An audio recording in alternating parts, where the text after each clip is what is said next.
राजस्थान के जैसलमेर जिले में स्थित कुलधरा गांव भारत के सबसे रहस्यमयी और डरावने स्थानों में से एक माना जाता है। ये गांव पिछले 200 से अधिक वर्षों से वीरान पड़ा है और इसे भूतिया गांव या श्रापित गांव के नाम से भी जाना जाता है। जैसलमेर शहर से लगभग 18 किलोमीटर दूर स्थित ये स्थान अपनी वीरानी, खंडहरों और खामोशी के लिए दुनिया भर के पर्यटकों और शोधकर्ताओं को आकर्षित करता है। इतिहास और स्थापना। कुलधरा की स्थापना लगभग 13वीं शताब्दी 1291 ईस्वी में पालीवाल ब्राह्मणों द्वारा की गई थी। ये लोग मूल रूप से पाली के निवासी थे जो विस्थापित होकर यहाँ बसे थे। पालीवाल ब्राह्मण अपनी बुद्धिमानी, व्यापारिक कौशल और कृषि की उन्नत तकनीकों के लिए जाने जाते थे। उन्होंने रेगिस्तान की कठिन परिस्थितियों में भी एक समृद्ध समाज बसाया था। कुलधरा केवल एक गांव नहीं था, बल्कि ये 84 गांवों का एक समूह था जो आपस में व्यापार और सामाजिक रूप से जुड़े हुए थे। रातों रात वीरान होने का रहस्य। कुलधरा के वीरान होने के पीछे की सबसे प्रचलित कहानी जैसलमेर के तत्कालीन दीवान सलीम सिंह से जुड़ी है। सलीम सिंह एक क्रूर और लालची व्यक्ति था जिसकी नज़र गांव के मुखिया की सुंदर बेटी पर पड़ी थी। वो जबरन उससे विवाह करना चाहता था और इसके लिए उसने गांव वालों को धमकी दी कि यदि उसे लड़की नहीं सौंपी गई तो वो पूरे गांव पर भारी कर लगाएगा और उन्हें तबाह कर देगा।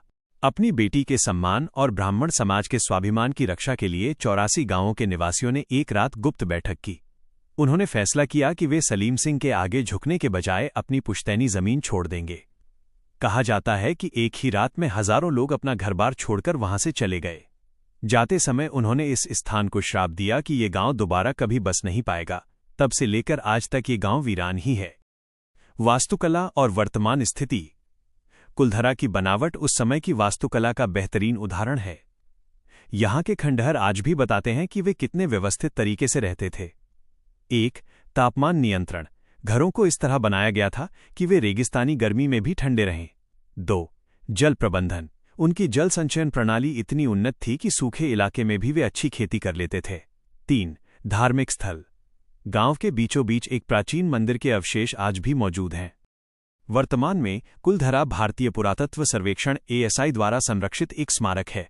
यहाँ पर्यटकों को दिन के समय आने की अनुमति है, लेकिन सुरक्षा कारणों और डरावनी लोक कथाओं के कारण सूर्यास्त के बाद प्रवेश वर्जित है। पैरानॉर्मल गतिविधियां और शोध। कई पैरानॉर्मल शोधकर्ताओं और पर्यटकों ने यहाँ अजीबोगरीब अनुभव साझा किए हैं।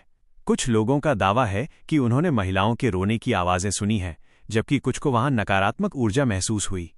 दिल्ली की पैरानॉर्मल सोसाइटी ने भी यहाँ रात बिताई थी और उन्होंने इलेक्ट्रॉनिक उपकरणों के जरिए कुछ रहस्यमयी गतिविधियों को रिकॉर्ड करने का दावा किया था। निष्कर्ष।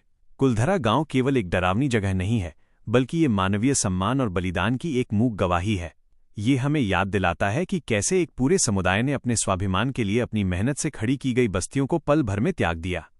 आज भी यहाँ की गलियों में सन्नाटा तो है, लेकिन हर पत्थर अपनी एक कहानी सुनाता महसूस होता है।